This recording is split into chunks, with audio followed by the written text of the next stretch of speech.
नमस्कार। Hindi dictation YouTube channel पर आप सभी का स्वागत है। जनसत्ता समाचार पत्र से संपादकीय लिखेंगे। रेडी हो जाइए 5 सेकंड्स में।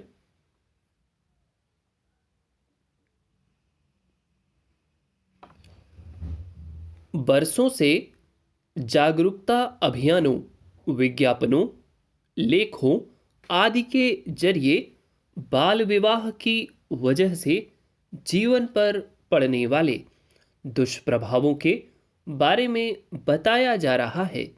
सरकारों ने इसके खिलाफ कड़े कानून बना रखे हैं।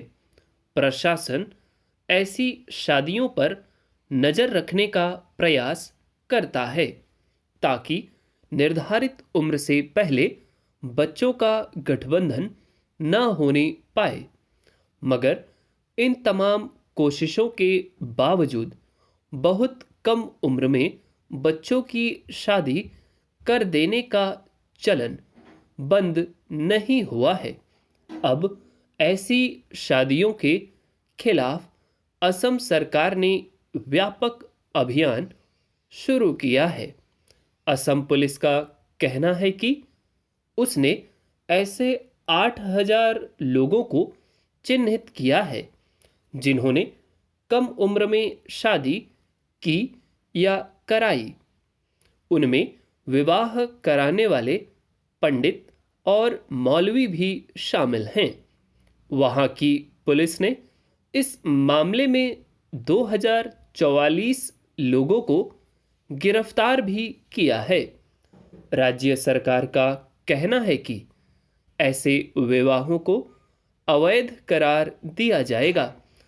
14 साल से कम उम्र की लड़की के साथ विवाह करने वालों के खिलाफ पाक्सो अधिनियम के तहत और 14 से 18 बरस के बीच की लड़कियों से विवाह करने वालों के खिलाफ बाल विवाह रोकथाम अधिनियम के तहत मुकदमा दर्ज होगा।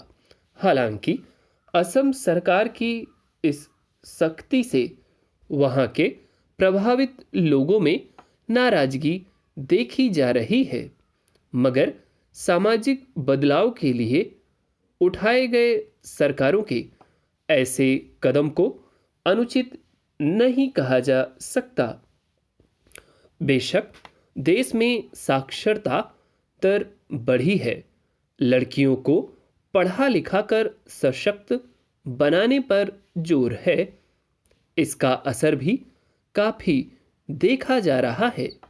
मगर हकीकत यह भी है कि बहुत सारे वर्गों, खासकर निम्न वर्ग में विवाह की उम्र आदि को लेकर जागरूकता का अभाव है। कई समुदायों में आज भी यह मान्यता बनी हुई है कि कन्या के रजस्वला होते ही उसका विवाह कर देना चाहिए।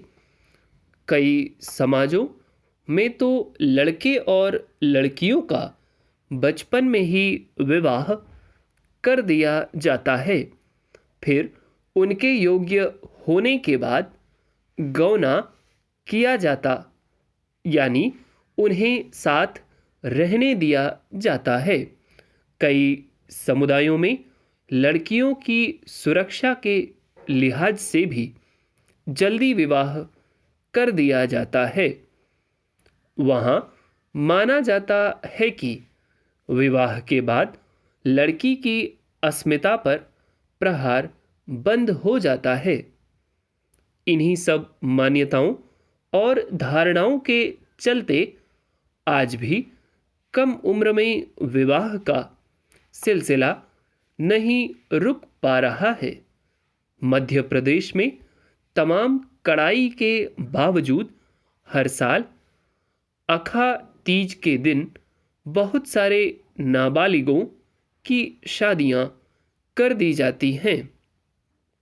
मगर वैज्ञानिक तथ्य यह है कि कम उम्र में लड़कियों का विवाह कर देने और फिर उनके मां बन जाने का सीधा असर उनके स्वास्थ्य पर पड़ता है। वे जीवन भर शारीरिक रूप से कमजोर और बीमारियों से घिरी रहती हैं। वे स्वस्थ बच्चों को जन्म नहीं दे पाती। कम उम्र में ही उनकी मौत हो जाती है। शिशु और मातृ मृत्यु दर पर काबू पाना इसी वजह से चुनौती बना हुआ है।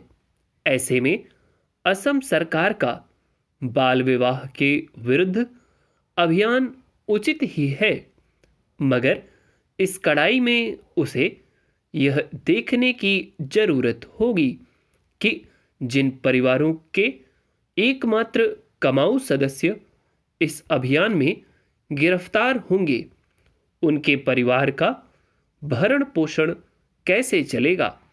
राज्य सरकार को विरोध भी इसी वजह से झेलना पड़ रहा है, पर इससे न सिर्फ वहां बल्कि दूसरे राज्यों के लोगों को भी एक सबक तो मिलेगा कि कम उम्र में विवाह करने या कराने के क्या दुष्परिणाम हो सकते हैं।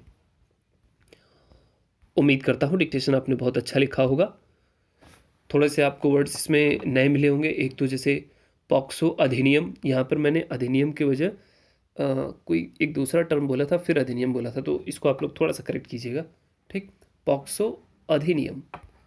इसके अलावा एक और टर्म है, उस पर आपको ध्यान देना है।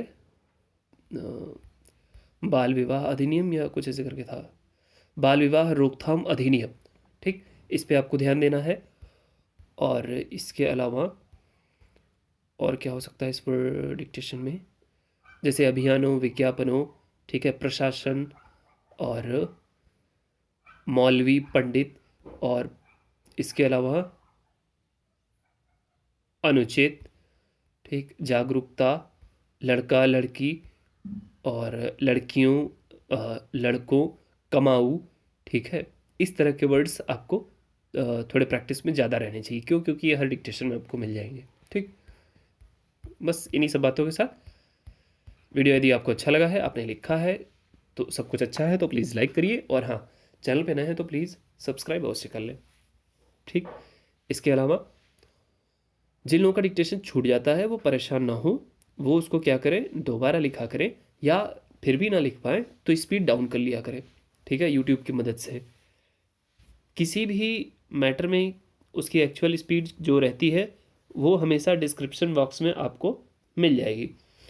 उस स्पीड के साथ आप यूट्यूब में यदि स्पीड बढ़ाना चाहते हैं तो उसके साथ मल्टीप्लाई कर ले, जैसे 1.25 या 1.50। ठीक, घटा रहे हैं तो 0.75 से मल्टीप्लाई कीजिए या 0.50 से, तो उससे आप जिस स्पीड में लिखना चाहते हैं वो आप कैलकुलेट कर लेंगे। ठीक, ये इसलिए बता रहा हूँ क्योंकि कमेंट में आप लोग कभी कभी पूछ लेते हैं कि यदि 0.75 से लिख रहे हैं तो क्या स्पीड होगी, ठीक, या 0.125 से लिख रहे हैं तो क्या 1.25 से लिख रहे हैं तो क्या स्पीड होगी। तो जितने से भी लिखा करें बस उसको डिस्क्रिप्शन बॉक्स में एक्चुअल स्पीड में उतने से मल्टीप्लाई करके निकाल लिया करिए। ठीक, दैट्स ऑल, थैंक यू।